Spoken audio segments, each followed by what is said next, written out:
Bueno, bienvenidos todos a este club virtual que hacemos en colaboración con 80 Mundos de Alicante, y están Sara y Carmen. Y hoy el protagonista es esta pedazo de novela, Los Galgos, de Sara Gallardo, editada por Malas Tierras, cuyo editor, pues tenemos el placer de contar con su presencia.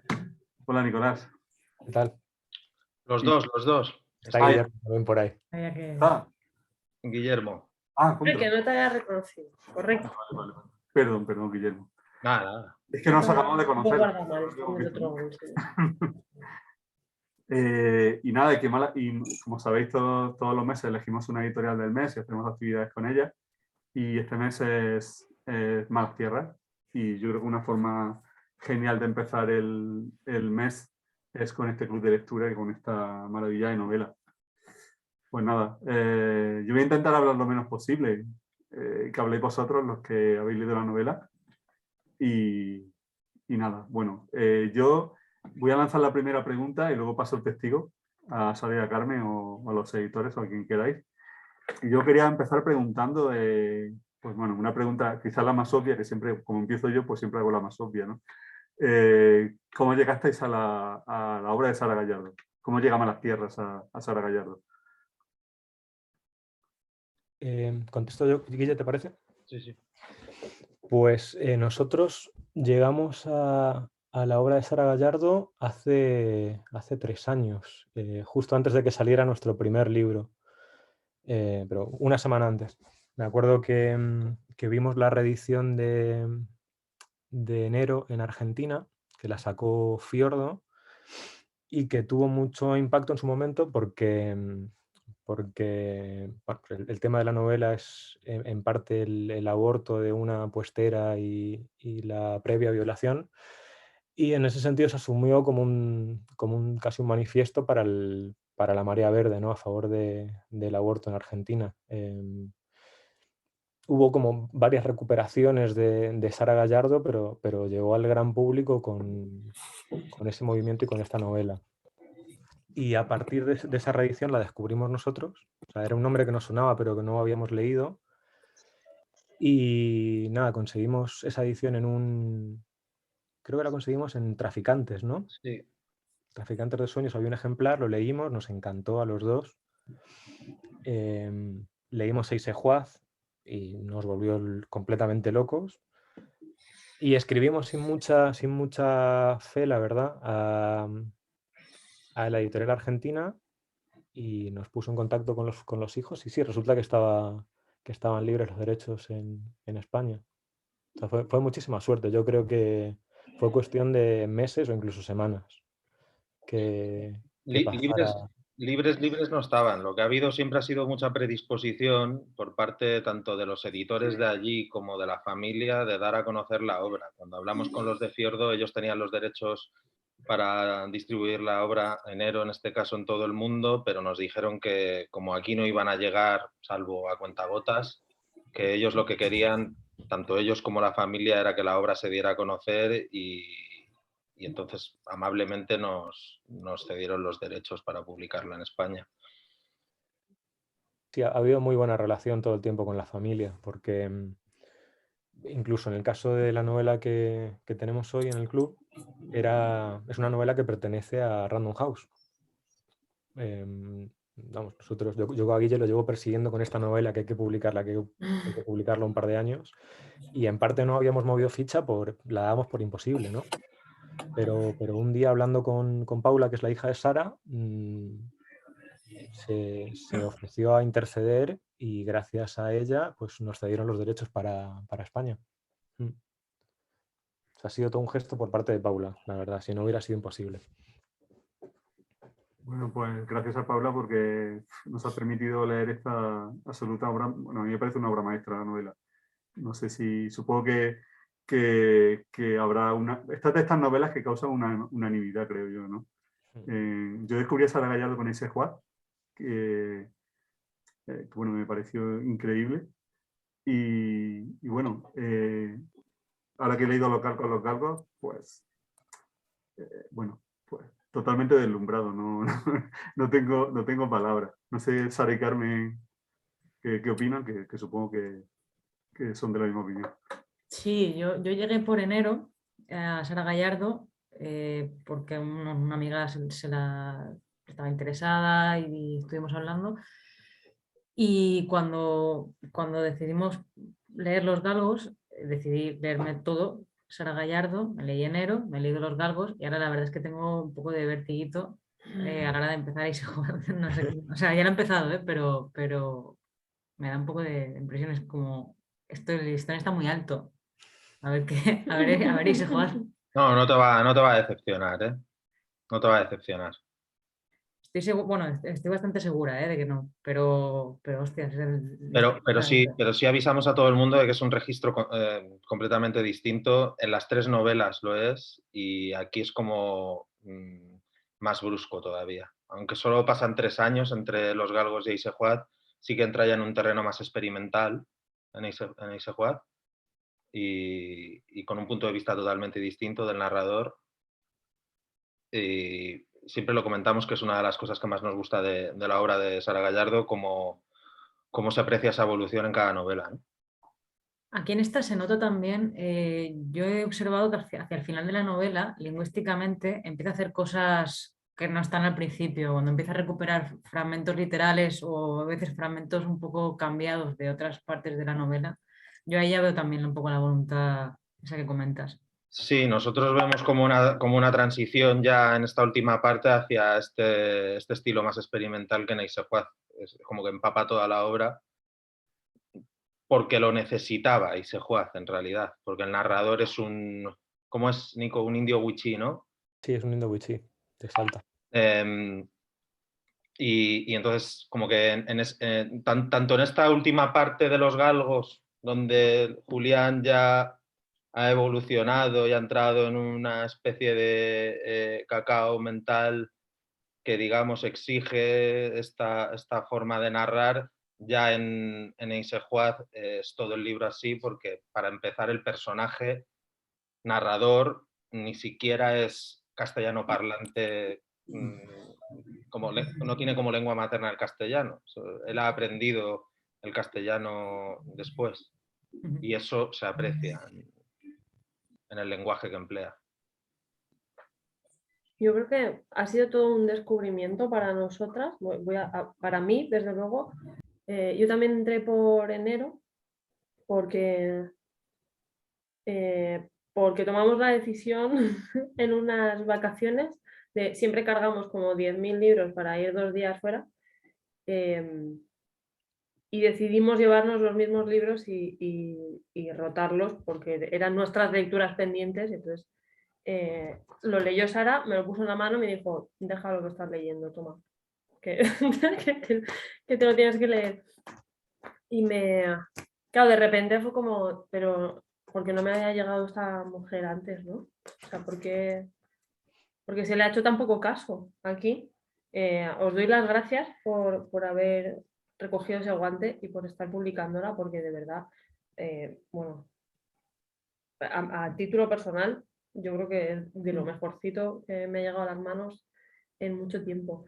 Y a mí me gustó mucho enero, estaba muy entusiasmada con empezar Los Galgos y claro, como en las primeras 100 páginas te pega una paliza, pues, pues ya que estoy haciendo la lectura dolida, ¿no? Llevo ahí como parezco un animal herido, paso las páginas como, joder, venga, ¿por dónde me va a dar ahora? ¿Sabes? Me parece que está como despacito y como sin querer, tocando todo el rato la emoción del lector, de una manera muy bestia, ¿no? O sea, sin avisar y muchas veces sin señalarte, oye, que te voy a dar un palo aquí. No, no. Claro. Pasan las cosas y pasan y ya, ¿no? Y claro, y tú te quedas como, vale, voy a necesitar 2 meses para recuperarme de esto. Gracias, Sara Gallardo. Entonces yo no lo he terminado porque voy despacito por eso, porque me está doliendo. Y tengo que decir y esto José lo sabe porque es así como funcionan nuestros directos, que cuando un libro me duele, es que es uno de mis 10 libros del resto de mis días. Entonces, está en el top ya. Sí, a mí los libros inofensivos no me interesan. Cuanto más daño, pues mejor. Genial. Luego van cayendo, ¿no? Cuando entra uno más doloroso, entonces... Claro, claro, va bajando el ranking, como los 40 principales, ¿sabes? Pues Y este entraría arriba, ¿no? está en el top 3, ahora mismo está en el top 3, te lo digo. O sea, Y por curiosidad, ¿cuáles serían el 1 y el 2? el 1 creo que es un libro inédito, un poemario, que no puedo decir mucho más, porque como está inédito todavía, pues... Y no sé, y no sé, a lo mejor está en el top 3 en el 2, ¿sabes? Es que me está haciendo ahí un poco... En el 2 y el primero es inédito, o sea, podemos decir casi en el 1. Podemos decir que de momento publicados están en el puesto número 1. En el puesto número 1, ¿no? Que es como se dice esto, esta cosa. Bueno, lo que comentas de la paliza y de cómo ella de repente te suelta una frase que te golpea y tal. O sea, la sensación que yo tengo es como que es una escritora profesional. Sí, sí. O sea, que ella escribe como profesión y eso yo no lo he visto en tantos escritores, ¿no? Ella ejerce un oficio y parece que lo domina a la perfección. Sabe dónde y cuándo tiene que utilizar un gancho, digamos, o lo hablábamos con Nico, que era como que tú estás leyendo el libro y en un momento, o sea, en cada página o cada 2 páginas hay un párrafo pues memorable. Sí, que a veces son 3 palabras, ¿eh? Pero como que todo estaba tan normal y de repente hace esa magia de la escritura, ¿no? Y te rompe. No, y sobre todo emociona, ¿no? Porque y luego recuerdas las frases y te emocionas. Yo me acuerdo leyendo la cita esta que hemos metido en la faja de Enzo Maqueira, cuando dice en la cita esto de los dados caen, sale amor, tal. Claro, una vez que has leído el libro no puedes evitar irte a esa parte y a emocionarte, porque, no sé, yo creo que es uno de los grandes logros del libro, ¿no?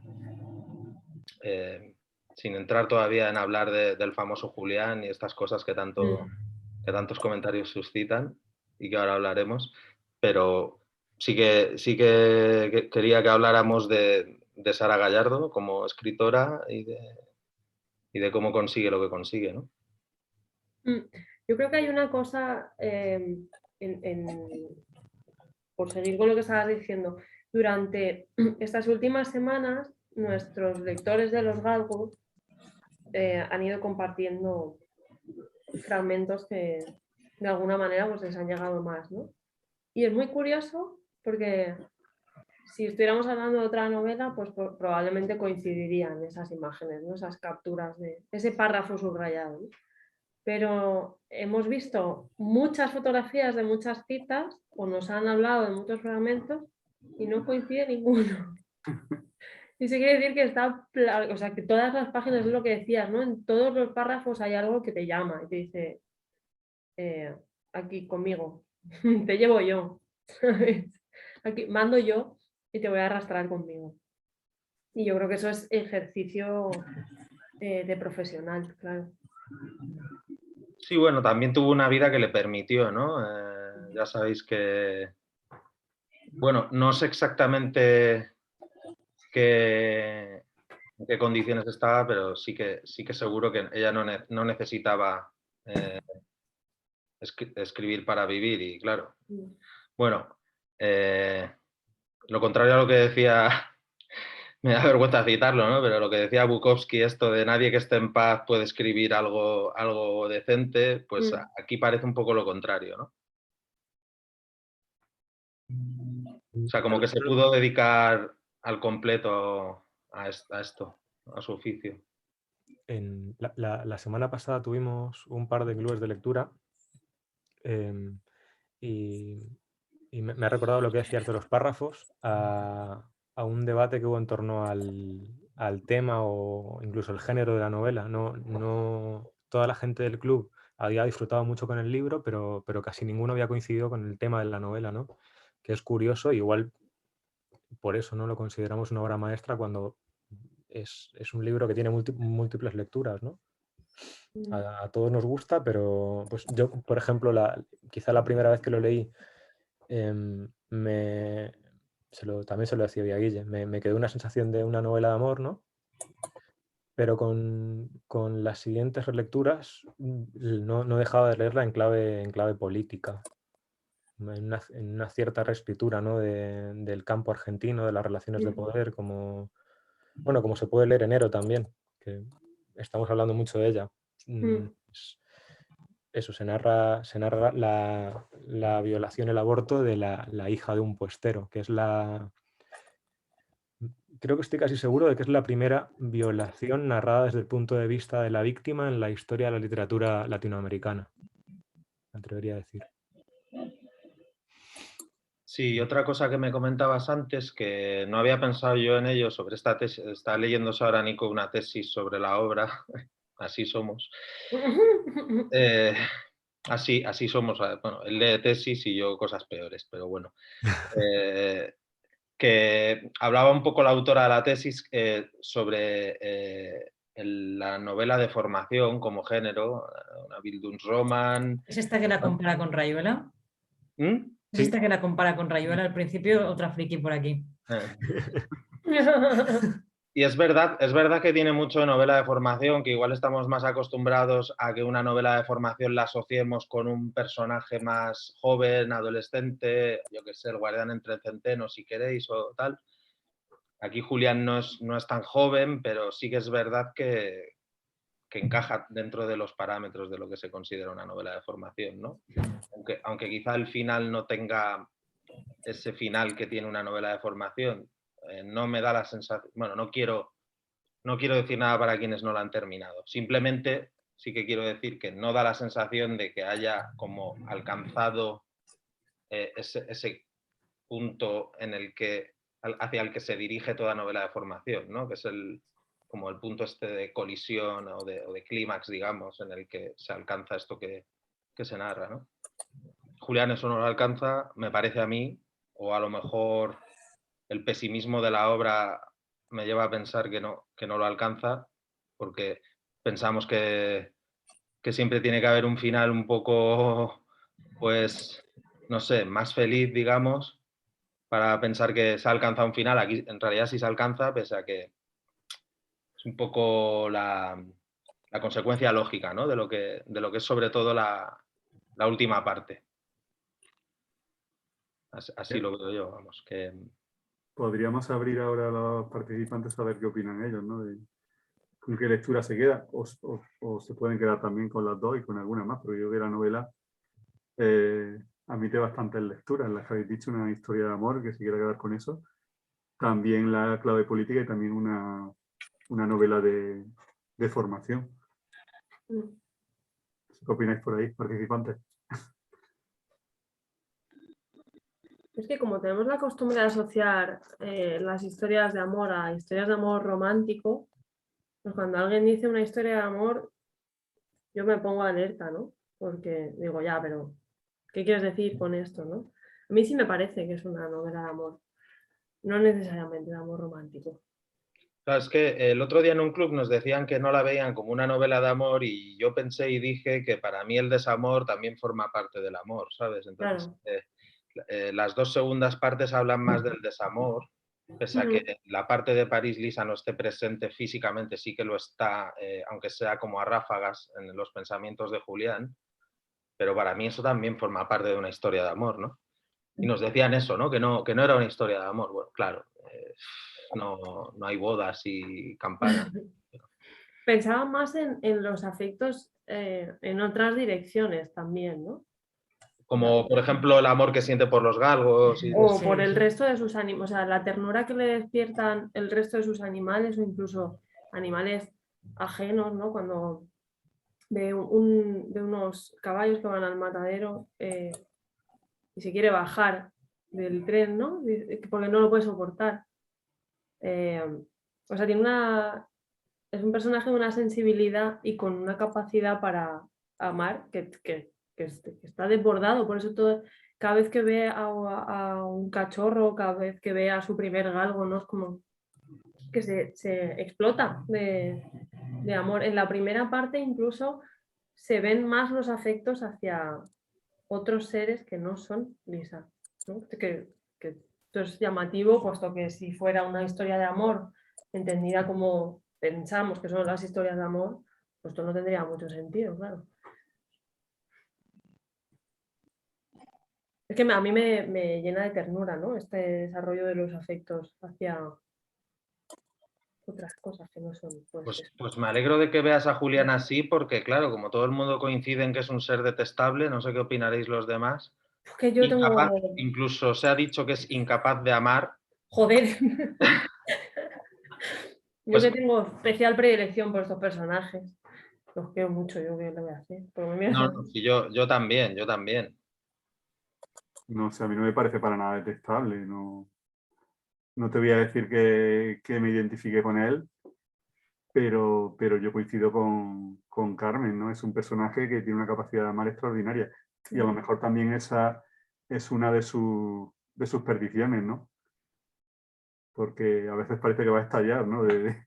De todo el afecto que es capaz de todo el afecto que es capaz de dar. Sí, pero sin embargo, por ejemplo, ese afecto no es capaz de dárselo a sus seres cercanos, que en teoría son los que más lo quieren, ¿no? Por ejemplo, su padrino, su tío y la mujer de su tío, ¿no? De los que habla siempre como con cierto desprecio, y de muchas otras personas con las que habla con tanto desprecio, con tanto sarcasmo, no sé. Pero a mí esa parte, o sea, esas partes, hay una parte cuando él, que tampoco quiero hacer mucho spoiler porque sé que hay gente que no termina la novela, pero bueno, hay una parte en la que se refiere a su padrino cuando él ha fallecido, que es demoledora, ¿no? Que le preguntan en una reunión social, su padrino murió o algo así, y él dice algo así como es lo mejor que pudo hacer. Pero sin embargo, luego, páginas después, si notas el afecto que le tenía, no es... A mí me ha parecido durante toda la novela o durante muchas partes de la novela que este sarcasmo que él utiliza lo utiliza como un escudo, ¿no? Es que es una defensa, claro, claro. No, Cuando... no digo que a veces no piense realmente lo que dice, No, claro. pero creo que muchas veces lo utiliza como un escudo. Pues no lo pensamos todos. También. Las personas a las que más queremos a veces, ¿no? O sea, claro. Sí, claro, sí, esto está bien que hayamos hecho otros clubes pues para sacar temas que han salido. Y una de esas era como que en realidad Julián cuando narra no tiene ningún filtro porque básicamente son las cosas, yo leyendo la novela pensaba que el tipo cuenta las cosas que todos podemos llegar a pensar pero que pocos nos atrevemos a decir, ¿no? Y esas cosas que él no dice tampoco, él no le dice a su padrino las cosas que piensa, no le dice a mucha gente las cosas que piensa, pero ahí quedan, ¿no? Totalmente, y si no, bueno, y para quien dice que no tiene capacidad de amar, la historia del afecto mutuo que se tienen el hijo de la embajadora y él, Diego, o sea, es brutal, ¿no? Ese era, prácticamente se hablaba de que era uno de los pocos personajes con los que consigue tener una relación real de amistad y de afecto. Y resulta que es un niño. Hay una frase preciosa que dice, él no sabe que la única compañía que yo querría en París es un niño de 10 años, que es joder. Igual la capacidad de generar afectos hacia otros bien, pero la de comunicarlos regulín, ¿no? O sea, como que hay ahí una especie de barrera, quizá porque puede no tener filtro con ese niño, ¿no? A la hora de comunicarse, y las comunicaciones son mucho más inocentes. Claro, como si hubiera ahí cierta pureza, ¿no? Sí. Sí, de hecho son los personajes más puros, ¿no? O sea, antes ha hablado Carmen de animales, los árboles estos que planta en la zanja, que tiene una lucha titánica, ¿no? Para que sobrevivan, un niño de 10 años. Que para él es un drama monumental. O sea... Los galgos, que no hemos hablado de los galgos, el perro del niño, ¿no? Son los personajes que no tienen, que tienen esa pureza bueno, que igual es la que a él le alimenta realmente y le hace ser afectuoso. Fíjate que yo a Hijo se veía como casi un juego de espejos con lo que representa, se llamaba Diego, ¿no? El niño. Sí. Y lo que representa Lisa en la primera parte. O sea, me parece que Julián está en una tensión, ¿no? No quiero ser el pesado que habla de política todo el tiempo, pero tiene como unas tensiones de clase, ¿no? A la vez forma parte de la aristocracia argentina e intenta reproducir, digamos, los comportamientos de su clase social, ¿no? Irse al campo, ser un aristócrata, ¿no? Pero a la vez también le atrae, ¿no? los personajes que están fuera de esa parafernalia, como pueden ser Lisa en la primera parte o Diego. Y también lo hablábamos el otro día con Guille en un club. Uno de los primeros momentos en los que surge la tensión con Lisa es cuando él va a hacer la visita a la otra hacienda y se avergüenza de ella, ¿no? Y no la lleva. O sea, creo que ahí representa muy bien el conflicto que digo, ¿no? No sé cómo lo veis vosotros. Sí, yo creo que tiene esa lectura, ciertamente. Y no sé, Sara Gallardo era de esa clase, quiero decir, burguesa, ¿no? Porque la novela también es una, ya habéis dicho que no tiene una lectura política, lo has dicho tú antes, es una crítica también total a esa clase, ¿no? Y de hecho, yo diría que la única persona a la que Julián admira en todo el libro es el hermano de Lisa. Pese a que le ponga el mote este de entuérfano y demás, es la única persona de la que habla en todo momento con respeto y como envidiando o admirando la vida que lleva. Esta vida, bueno, casi bohemia, de escritor, como si él quisiera eso, ¿no? ¿Nos parece que con Julie también tiene una relación bastante...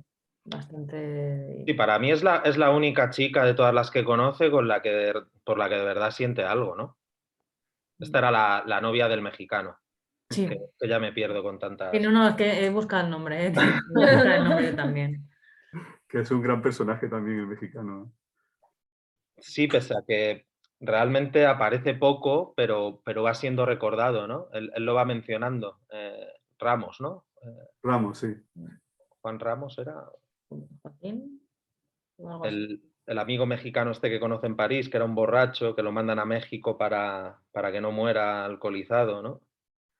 Sí, yo creo que es Ramos. Bueno, Ramos seguro, el nombre no recuerdo si es Juan Ramón o... Coloquialmente, mandato de exposición administrativa impuesto por un superior. Bueno,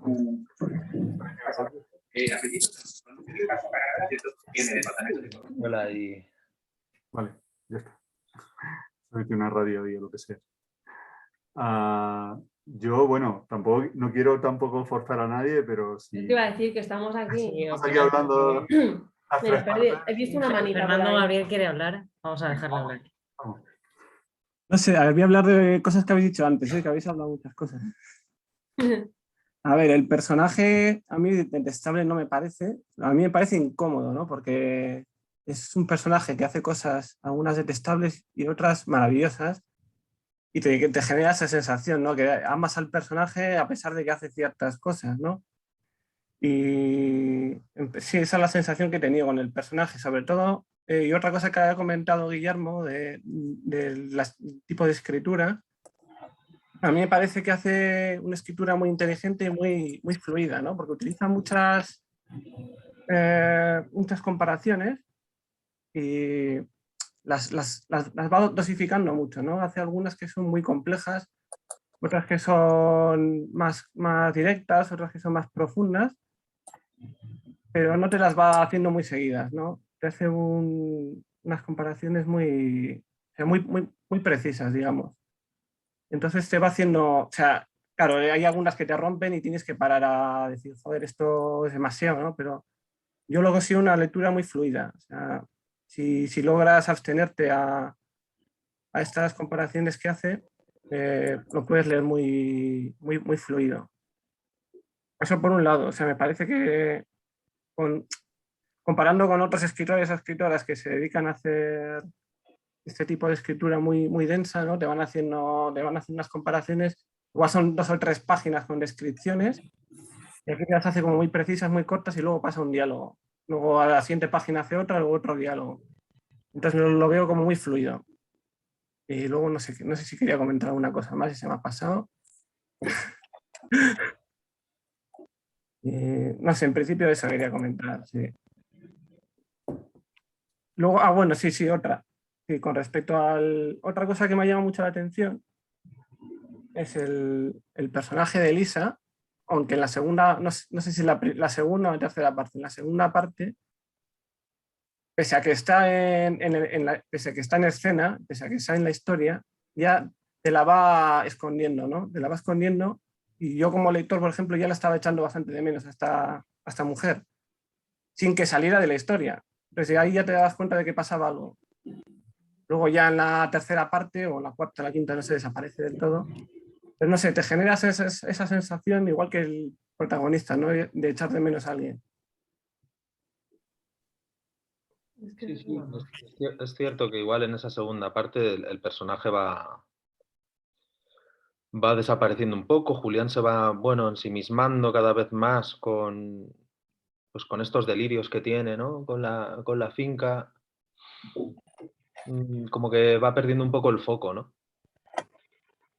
Y lo que decía Nico, de cuando va a esta otra finca y no la lleva a ella, o sea, como que la va ocultando. Yo no sé cómo estaba el asunto del divorcio y demás. Ella es una mujer casada, estamos en el año 68. Quizá no fuera una relación tampoco fácil, ¿no? Ni siquiera estaba divorciada, es que seguía casada con el psicoanalista con el que estaba casada.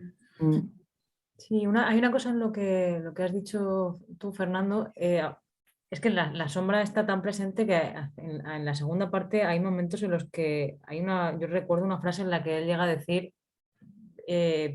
pensaba que iba a besar siempre esta boca y esta saliva y tal, y no sabía que luego nunca iba a volver a suceder, o sea que ya te está diciendo que la vas a echar de menos porque algo pasa. Eso es, sí. Y luego, bueno, con respecto a lo de si es romántica o no, aparte de romántica, algo con la línea con lo que ha dicho Guillermo, me parece que es, al igual que Nero, que lo hace de otra manera, tiene cierto de reivindicativo, ¿no? Porque yo creo que para la época que se ha escrito, pues un protagonista que se va a otro país esperando a que la mujer lo siga corriendo, le llame, pues resulta que la mujer no le llama. Aunque siga enamorada de él, lo que sea, no sale corriendo de él, no sale corriendo detrás de él, y el otro igual se pasa como una especie de meses que él piensa que le va a llamar o que va a ir para allí y ya no le llama. Y para mí, o sea, ahora igual no, pero en esa época para mí yo creo que es algo reivindicativo. Bueno, al igual que el comportamiento de otras mujeres que hay en la obra. Ese momentazo para mí es muy importante, cómo humaniza al personaje en este... no la voy a llamar, ¿no? Justo antes de irse, no la voy a llamar. Y cuando llega a casa, no la voy a llamar. Y cuando sube al ascensor, no la llamo. Y cuando llega a casa, la llama, ¿no? Y no coge. Y dice, bueno, y no importa. Y acabo yéndome a París y no pasa nada, porque en una semana está aquí. Me va a buscar y va a venir y todo. No la voy a llamar. Pues venga, la llamo, ¿no? O sea, me parece que después de una serie de comportamientos, una serie de decisiones que toma fatales, lo que te pueden llevar a pensar que este tipo, ¿no? Estas dos páginas de humanización total que son algo por lo que hemos pasado todos, esto estoy segurísima de que todos hemos pasado por el... Me voy a decidir a enfadarme, que es una cosa que él dice, ¿no? Decidí que me iba a encabronar con esto. Y se hace como largo, ¿no? Que llega a París y él sigue pensando, sigue ahí en su bucle de, bueno, ya o sea, me lo convirtió automáticamente en una persona, ¿no? Dije, ya está. Está muy bien construido el personaje, pero cuando llega aquí, ya es que me he vuelto atrás. Que es absurdo por otra parte, ¿no? Yo quería preguntaros qué os parece, o sea, si os convence, en fin, si os choca, si os corta, si os sorprende el salto que hay entre las dos primeras partes y las dos segundas partes. Porque, bueno, hemos leído comentarios por ahí de gente a la que pues hablando así y tal, le ha cortado el rollo, ¿no? En el momento en el que se va a París, ¿no? Como que es llevas ya 200 y pico páginas metido en las zanjas y de repente se va a París y por ahí decían que parecía una novela ya no distinta, sino escrita por otro escritor, otra escritora. No sé, ¿qué os han parecido esas dos segundas partes, sobre todo? Coincidimos en que las dos primeras no hay discusión en que a todo el mundo le han gustado, ¿no? O no, no sé. Pero quizás esas dos segundas, no sé, ¿qué os han parecido? Vale, yo creo que entiendo a la gente a la que no le han gustado las dos segundas, porque es verdad que las dos primeras son muchísimo más amables, es donde está la historia de amor y los perros y no sé qué, y tienen un estilo bastante unificado y bastante más amable de leer que las otras dos. Ahora, de ahí a decir que te corta el rollo, bueno, no sé, a mí no me cortó el rollo, me costó un poco más entrar en la parte de París, pero es un problema que tengo yo con todo Con los franceses. Pero es que me parece que a partir de la segunda mitad de la tercera parte hasta el final es una hostia detrás de otra y es una barbaridad, o sea, me parece increíble. Me parece increíble. Sí, es que cuando la gente habla del momento en el que se va a París, yo tengo la sensación de que como que se olvida esa cuarta parte que a mí me parece cojonuda. Porque, o sea, es cuando el personaje de Julián más me interesa. Cuando ya pierde la ilusión por todo y se convierte en lo que es, ¿no?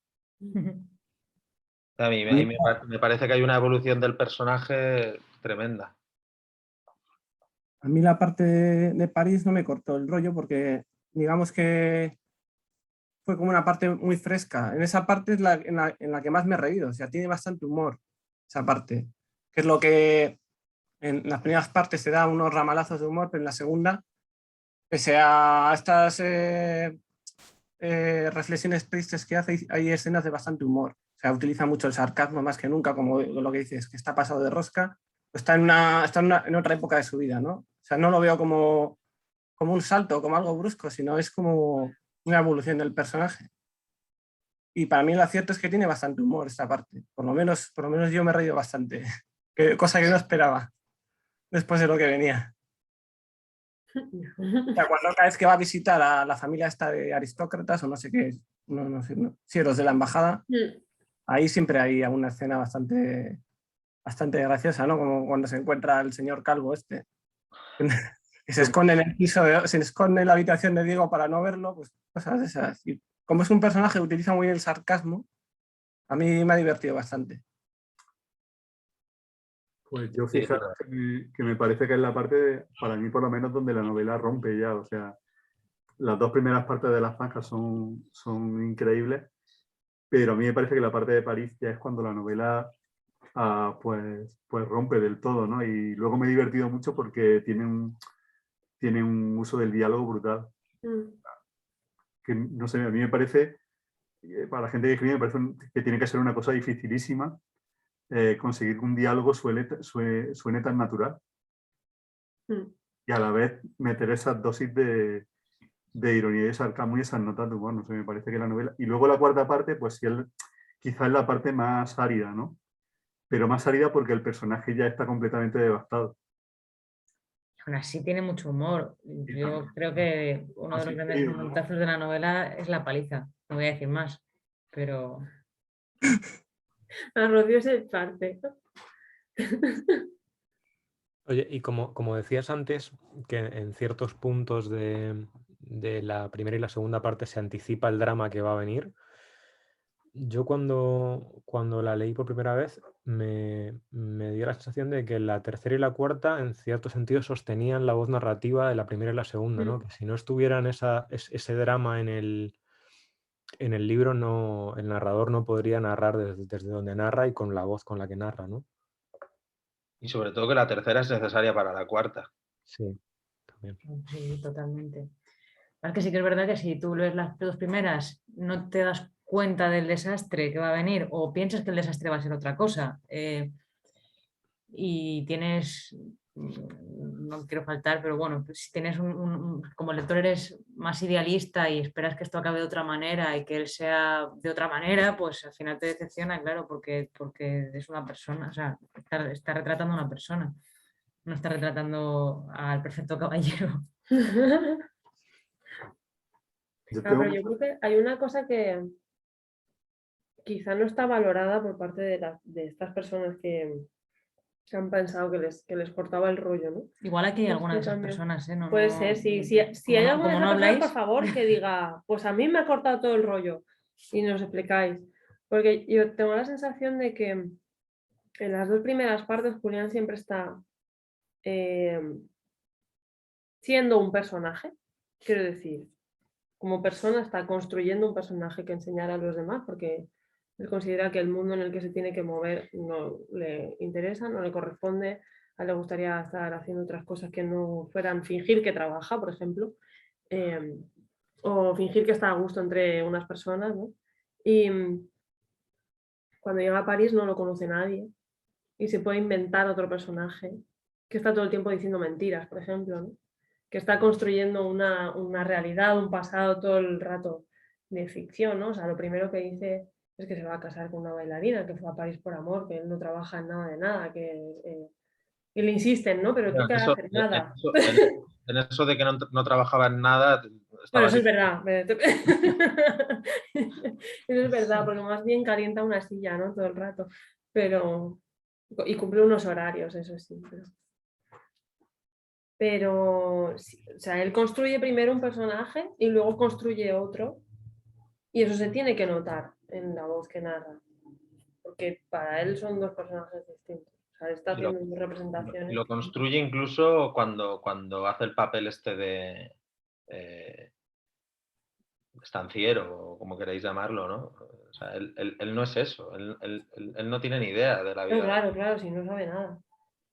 Y constantemente quiere llenar la finca de pues, los animales que compra sin tener ni idea, los perros que le dan incluso, que te quiere mucho, pero que no lo hablaban el otro día en el club, que no son... los galgos no tienen realmente una utilidad, cuando los perros de campo siempre tienen una utilidad. O sea... Pero bueno, que planta unos árboles que se le mueren simplemente porque en esa tierra no van a funcionar. Quiero decirte que es un desastre, no sabe nada, no sabe nada. No, pero lo que más le preocupa es pues bordar los galgos en las sábanas y poner la veleta con la forma de los galgos y crear este paraíso que quiere crear, porque como que es el único lugar en el que se puede construir un lugar. Hablaban el otro día en el club en el que estuvimos de la importancia de los espacios en la novela. Comentaba Cecilia, la del Librerío de la Plata, que primero era en la finca y luego en París es la habitación esta en la que vive. No comentó también el restaurante este, el Victoire, al que va siempre. Y es verdad, ¿no? Como que tanto los espacios como el tiempo están muy presentes todo el tiempo, pese a que nunca se habla del tiempo. Se habla del paso del tiempo, pero en ningún momento se sabe cuánto tiempo pasa. Es verdad, es verdad. Sí, en la tercera sí que hay un poquito de referencias temporales. Tú ves pasando los inviernos, ¿no? Tú puedes hacerte una idea porque cambian las estaciones, pero Eso es no de la habla tesis. de... ¿Eh? Eso es de la tesis. No, hostia, pues no. Ahí no he llegado. Ahí no he llegado. Ahí no he llegado. No, yo pensaba que una forma, me vino a la cabeza que una forma de marcar el tiempo también eran los galgos. Claro, las camadas. Sí. Dario llega ahí cuando es un cachorro, muere, bueno, no es viejo, pero luego Chispa ya es vieja, o sea, tiene que pasar un tiempo ahí, ¿no? Por lo menos, no sé, 10 años, 12 años. Una de las cosas que más que más me llamó la atención a mí y después de haber avanzado en la novela sigue siendo una de las cosas que más me llama la atención y que más me rompen, es que cuando él va a las zanjas y empieza a construir el ideal de las zanjas, ¿no? Y decide que tiene que estar desconchada la pintura, porque solo así parecerá que está habitada y que es un hogar, ¿no? Entonces, o sea, incluso fuerza un hogar en el que no vive y que no es un hogar, pensando ya en cuándo va a estar desconchada la pintura, ¿no? Y habrá sido habitado y trabajado el espacio y consumido, ¿no? El espacio. Me destrozó eso porque dije, pues, claro, luego te das cuenta, ¿no? No está nunca saben. Incluso cuando pasan las cosas importantes, él no está, porque él no es eso tampoco, ¿no? Es como un decorado, ¿no? Que él construye Claro. para su vida. De hecho, es casi un decorado, porque si os acordáis, Sí, la sí, casa sí. que manda a construir es igual que la casa a la que él iba cuando era pequeño. O sea, es todo como delirante, ¿no? Las ideas que tiene él son delirios. La lucha contra las hormigas también. Mm. ¿No? Que desde el principio sabes que no va a ganar, ¿no? Que es una cosa... y luego, otra cosa de la que está genial en la novela, no sé qué os parece el retrato que hace de, pues, lo hemos hablado antes, ¿no? De su clase social, incluso de su hermano, de ese bufete de abogados, ¿no? De su familia y también pues, de los que trabajan para él. De Flores, que yo creo que a Flores sí lo trata con, pese a, bueno, a una perplejidad inicial, lo trata con cariño. Pero, por ejemplo, a Orlandi le mete una caña. Que es una pieza, Llega a Orlandi. llamar garrapata, ¿sabes? Y toda esta clase que luego tiene conexión en la tercera parte bueno, pues, con lo que conoce en París, ¿no? Que de inmediato ya lo atrapan en la embajada y de ahí no sale.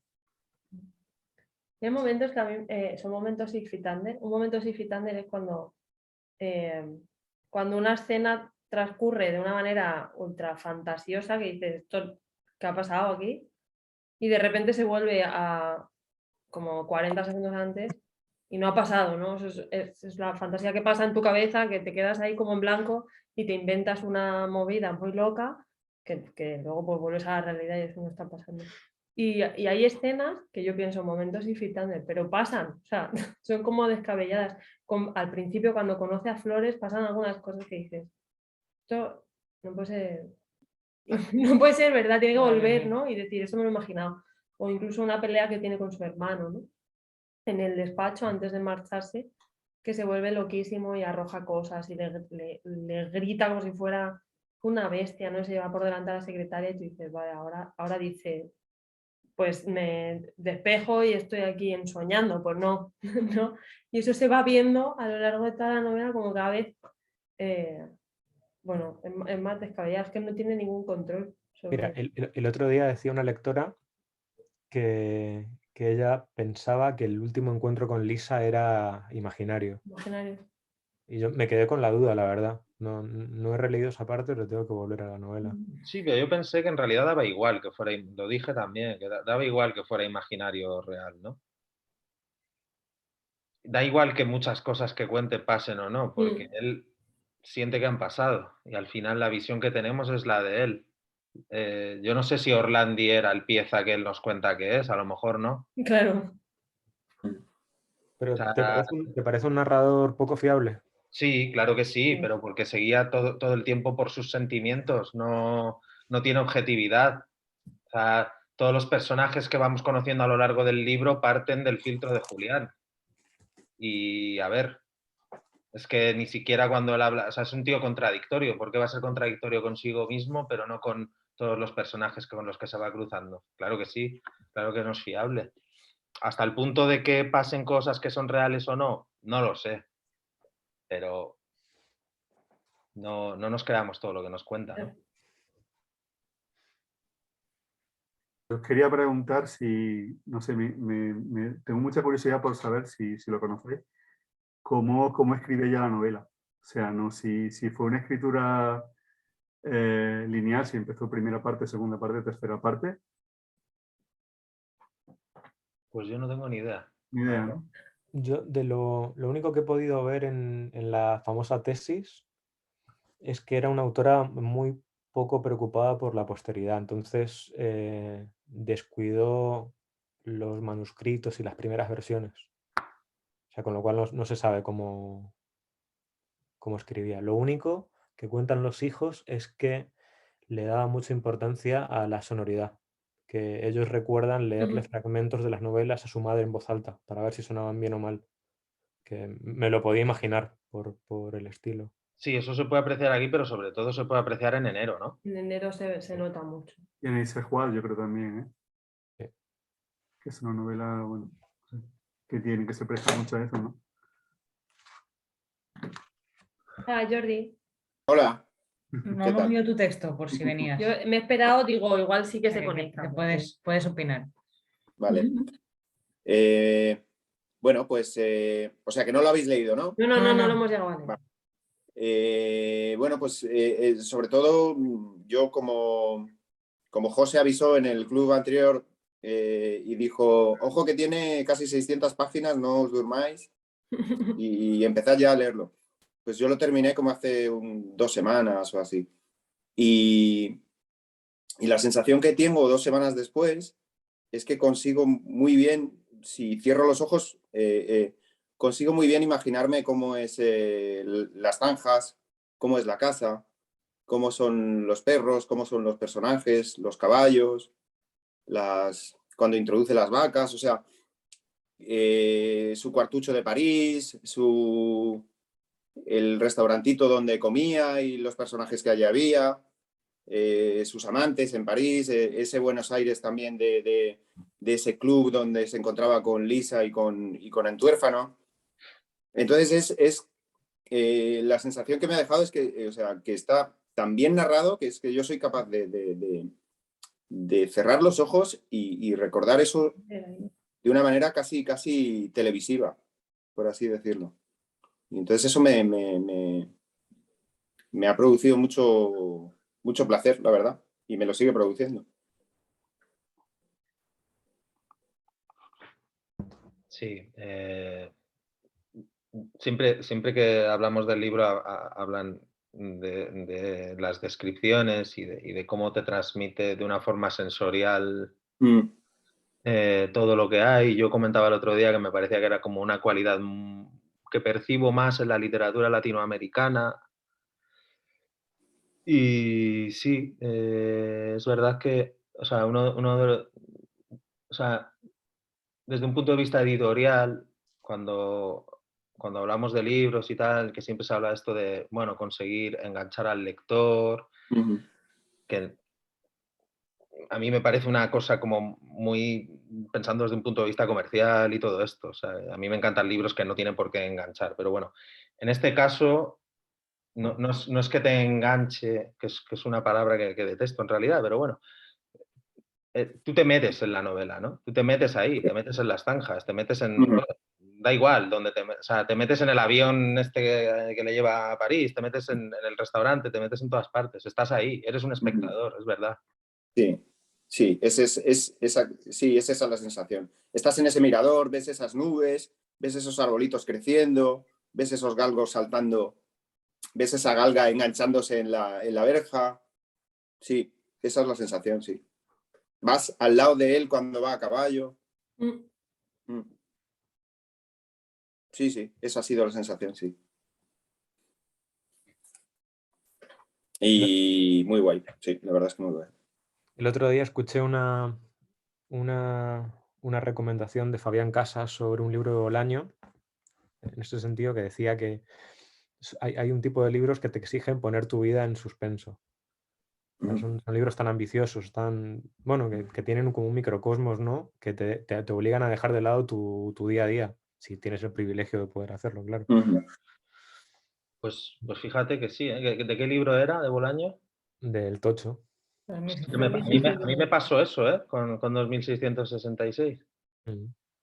Joder, que sacaba cualquier minuto del día para leerlo y se me olvidaba se me olvidaba mi vida, que no estaba muy bien por aquellas, además. O sea, Sí, habéis hablado antes de la parte de París, supongo que en los clubes de lectura habrá salido el nombre de Cortázar, ¿no? En algún momento. Sí, totalmente. Totalmente. Sí, además, pues eso, la bohemia, el grupo de amigos. Yo el mexicano lo leía en esa clave. Porque también vamos, hace tiempo que no leo Rayuela, pero recuerdo que se le daba mucha importancia a la nacionalidad de los personajes, ¿no? O sea, supongo que sería para recalcar el carácter de extranjeros, pero no sé, supongo que va por ahí. Y volviendo a eso, también es una forma de clausurar una etapa, ¿no? O sea, hasta ahora todas las novelas de Gallardo son rurales. Aquí se introduce un elemento, no sé, a ver, aunque sea local porque es París, pero por lo que representa para la literatura es casi universal, ¿no? Y sí que es cierto que a partir de ahí hay una ruptura, se sale de la zona de confort de la autora, porque en Eisejuaz, aunque desde aquí nos parezca el mismo campo, no tiene nada que ver. O sea, el campo de los Gálogos, de Pantalones Azules, de Nero, se puede llegar en tren desde Buenos Aires, y el campo de Eisejuaz y del Pantalones Azules es mucho más al norte. En los cuentos yo creo que directamente es Latinoamérica en algunos, y en Eisejuaz, como decíamos, es Salta, o sea, que está a 900 kilómetros. Pero incluso formalmente, ¿no? Sale de Eisejuaz, ya es como el apogeo de su experimentación, ¿no? Formal, que aquí ya se apuntan en los galgos, pero es que casi en Eisejuaz importa más la forma de narrarlo que la historia en sí, ¿no? Por lo menos a mí me parece. Estamos aquí de rollo, las mismas pantallitas de siempre, pero yo aquí veo mucha gente que no ha intervenido todavía y que solo asiente, sonríe, baja los ojos así como diciendo, pues es verdad. Venga, Consuelo, adelante. Sí, bueno, es que la verdad queda un poquillo de corte porque estáis todos tan preparadísimos que el emitir la opinión... Nosotros lo estamos porque nos hemos leído el libro 5 veces para... No, yo la verdad es que todos los clubes de lectura me lo leo 2 veces, pero en este he sido incapaz. Lo primero porque lo empecé muy tarde, pero bueno, lo he acabado y no quiero destripar el final.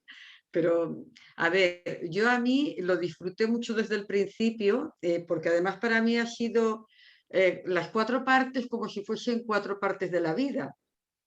Para mí, cuando empecé a leerlo, fue la sensación que me dio a mí. En la primera parte, pues la etapa de la felicidad, de la juventud, del descubrir, del amor. La segunda parte, cuando ya va a lo de la visita, a mí esa parte me chocó mucho, porque ya hubo un detalle de que se cruzaron, Lisa y él se cruzaron por la calle con su cuñada y no la saludaron, pasaron de ella soberanamente, o sea, ni siquiera los miraron. Y yo creo que ahí él todavía se sentía como cercano a ella y no le dio importancia, pero yo qué sé, me creó una sensación muy extraña, ya no solamente el hecho de que él no la quisiera llevar a conocer a los vecinos, que eran, pues me imagino que la alta sociedad burguesa o como se quiera decir, sino que él mismo, cuando fue allí, puso como enfrente lo que él tenía en su casa con lo que le gustaría tener. Y yo creo que ahí es cuando se rompió, bueno, o cuando empezaron los problemas y vio que la relación que tenía con Lisa no le satisfacía totalmente porque a él le gustaría, en el fondo, vivir como vivían los demás. Yo qué sé, yo ahí ya para mí fue como si fuese una etapa que él se desencanta un poco de ella y de la vida que lleva. Y por eso yo la tercera parte, cuando se va a París, yo lo veo como, para él es como una huida, como el dejar atrás todas las cosas que ha tenido que hacer o vivir, y para él en una primera etapa, para él es como si le resolviesen los problemas. Se va a París, se va a estudiar y sí, espera que ella venga, pero tampoco lo veo yo que sea un deseo, pienso yo, mucho de que ella vaya. Y para él en una primera etapa, yo pienso que es un poco como que le solucionan la vida. Y luego ya, cuando vuelve, la cuarta parte, yo para mí es que es ahí llegar y ver el desastre que hay, todo lo que se ha perdido, los sentimientos de ver todo lo que ha pasado y que él no ha estado presente, el encontrarse a la galga que lo está esperando y que no le tiene en cuenta, el repaso que hace de todas las veces en las que de una manera u otra le ha fallado. En la alambrada, cuando el oscuro le pega la patada que la destroza, yo qué sé, y sin embargo la galga sigue con una sumisión total a él. Yo a mí, yo qué sé, y ya no quiero seguir más porque quien no se lo haya leído, pues ya descubrimos todo. Pero yo para mí pienso que son la misma persona, pero vivida en 4 espacios diferentes. Y hasta el final yo pienso que es un poco como la consecuencia ya de después de todo lo vivido, muchas veces ya no sé si es amor o es él también estaba enganchado con el recuerdo de Lisa, no creo que fuese tanto ya el amor, sino su vanidad herida, de que no le había hecho caso, no lo sé. Y yo pienso que ya al final es el acomodarse, no lo sé. No sé si estaréis de acuerdo o no estaréis de acuerdo, por lo menos para mí han sido las sensaciones que me ha dado. Y sobre todo, lo que más he disfrutado ha sido cuando se pone a describir, y es que no son descripciones largas, sino que son frases cortas, pero que te dicen mucho y que te hacen que te dibujes toda una realidad. Y a mí, en el fondo, en la etapa de París, lo que yo veo es que él está ya desencantado de la vida. Por eso se relaciona también con Diego, porque Diego es capaz de expresar y no disfrazar ningún sentimiento de los que tiene, y está con naturalidad. Por eso cuando ya lo del suicidio del artista, ya él comprende que hay cosas que aunque uno las sienta, que no las debe decir, y eso es una manera de madurar, no lo sé. Yo por lo menos todo eso es lo que he sacado del libro y más, pero vamos, tampoco os voy a cansar. Consuelo, vaya con Sí. las intervenciones preparadas, ¿eh? No me has contado. Yo qué sé, yo es que desde que empecé a leerla es que me he hecho muchas elucubraciones mentales y vamos. Y me ha recordado mucho cuando mata a la galga en lo de Ana, ¿no? Ah, total, es verdad. Es que es un paralelismo que he sentido la misma sensación de tristeza, de ver, yo qué sé, lo que es. Ahí, hombre, en la galga yo creo que lo hace pues por verdadero amor de que no sufra, pienso yo, ¿no? Pero que todo lo que se ha relacionado con los animales es que parece que toca la fibra. Pero vamos, que un libro, ahora habrá que leer los otros que habéis estado comentando, el de enero y el otro, porque vamos, yo lo que me llama también la atención como una persona, hombre, que lleve tan publicada tantos años, ¿cómo se puede? Bueno, ya me pasaré. Que a mí lo que me llama la atención que lleve tantos años y que se rescaten obras de hace tantos años y que sin embargo que yo la veo muy fresca y yo qué sé, un libro para perder mucho tiempo releyendo. Y luego había una que he sido incapaz de encontrarlo, una historia que le cuentan en la infancia de una copa y otra copa y que vas viendo y en el momento que quitas la vista de ellas es como si ya dejasen de existir las cosas. ¿Lo he soñado o viene en el libro? No, está. ¿Eh? Está. No me acuerdo de dónde, pero yo también. Ahí está. Yo es que eso Hoy hablando con mi hija, que yo qué sé, se iba a conectar, le he mandado un mensaje y que estaba esperando que Estoy fuese el aquí. fisio a dar... Ah, que estás ahí. Pues si no te veo, Me manda un mensaje, no te conectas y digo, estoy aquí. pues no te he visto. Bueno, ya está. Bueno, pues yo qué sé, que lo he disfrutado el libro.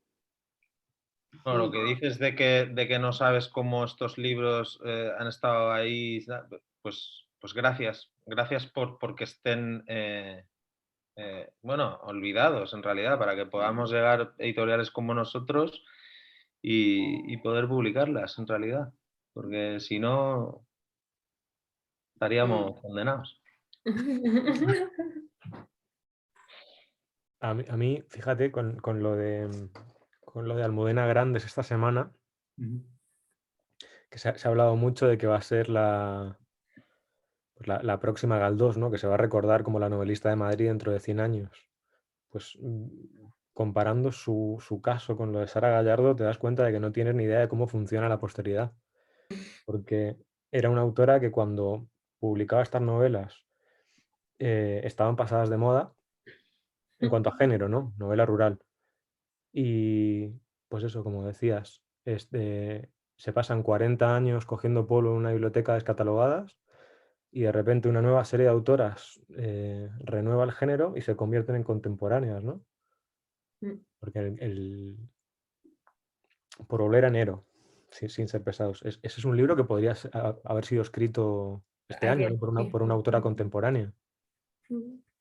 No, y seguramente la frescura esta de la que hablas, ¿cómo te llamas? Consuelo. Consuelo. Quizá la percibamos también porque muchas autoras que ahora están ahí han bebido de Sara Gallardo. Entonces, es una forma de reactualizarla. O sea, al final, cuando leemos a un autor, estamos leyendo a muchos. Y aunque este libro fuera del 68, enero del 58, y se juega del 71, es que hay una tradición literaria que no se puede olvidar y que está presente en las lecturas de hoy y en las de dentro de 50 años y de 1000. Miriam, por ahí había levantado la mano. Hola. Bueno, yo no quiero dar el batacazo del siglo, pero yo tuve un problema porque creía que el club de lectura era el día 12. Entonces, claro, a mí me has llegado hoy y no lo he empezado. Pero vamos, me está encantando. No, al contrario, me anima mucho más y me está encantando lo que es el club. Yo no me ha dado tiempo ni abrirlo, prácticamente, entre unas cosas y otras. Lo que sí me ha llamado la atención es en la cubierta, el cambio. Eisenhower sí lo leí y con una fascinación tremenda porque creo que Sara Gallardo, el dominio que tiene del lenguaje es brutal. O sea, a mí me ha llamado muchísimo la atención como filóloga, el conocimiento tan grande lingüístico que tiene.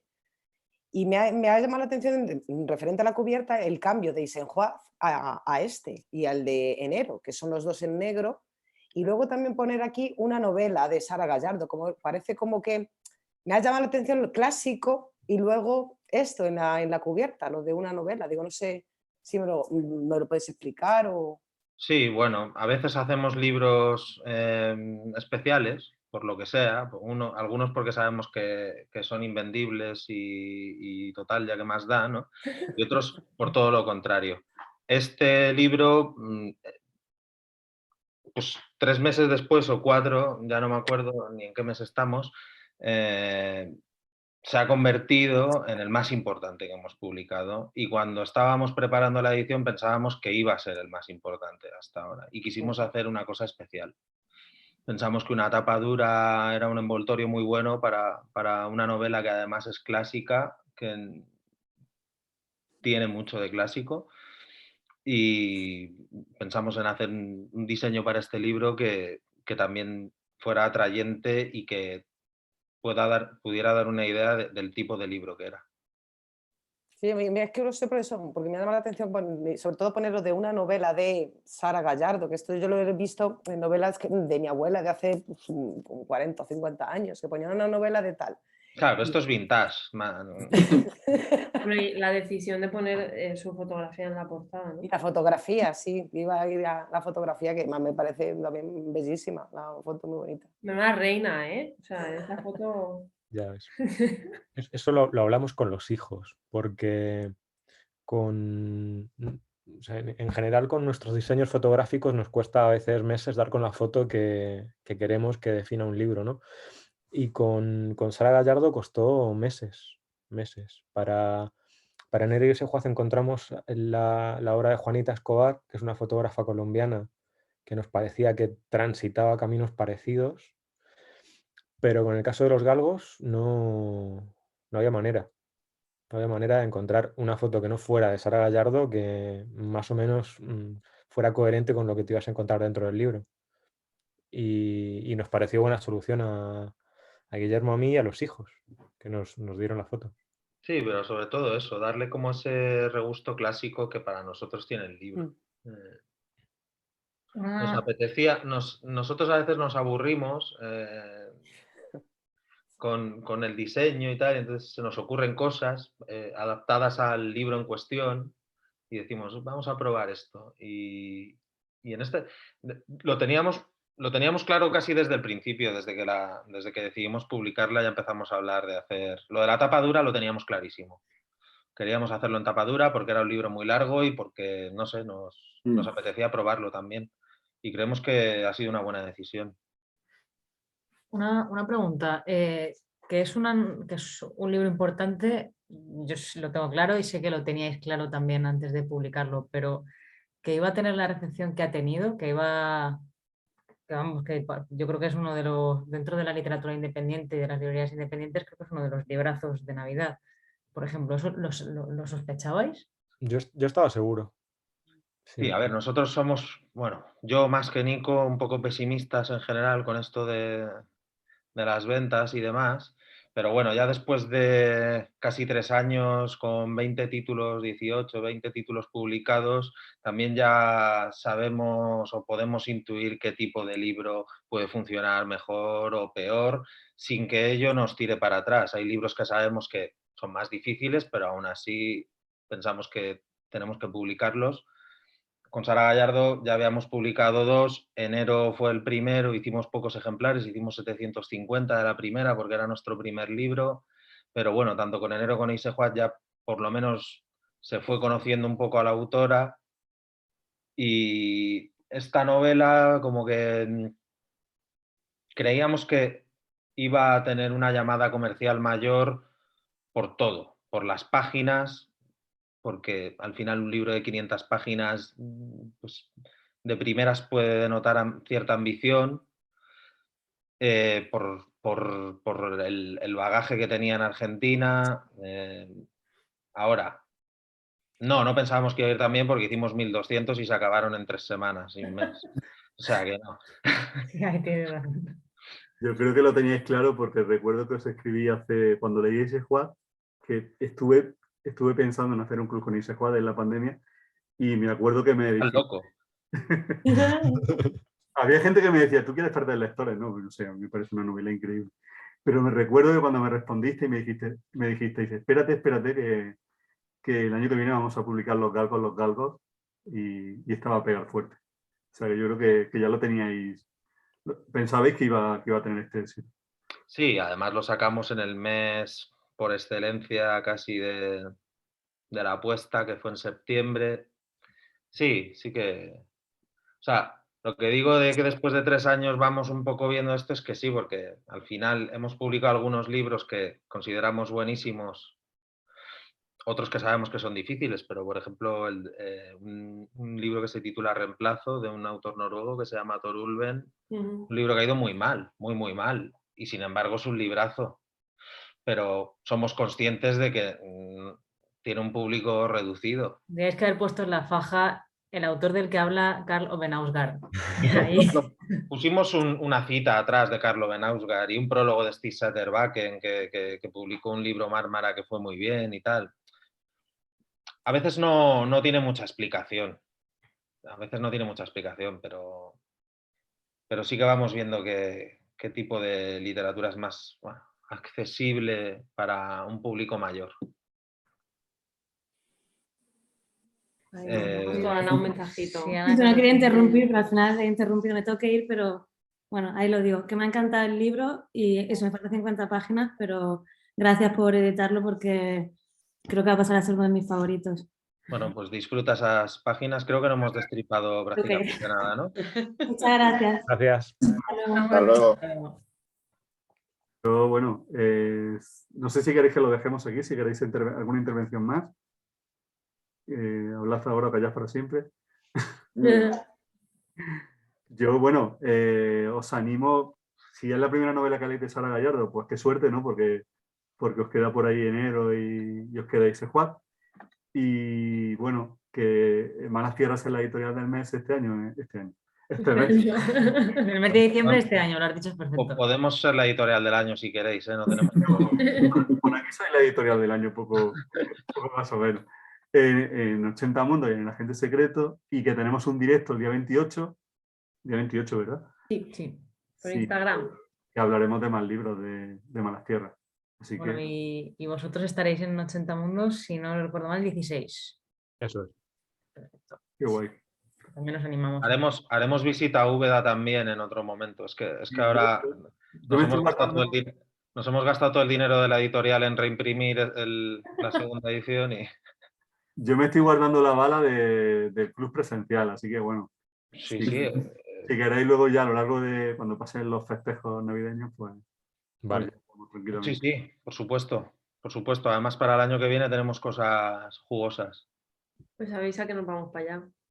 Tenemos un viaje pendiente. Yo no digo nada. Sí, total.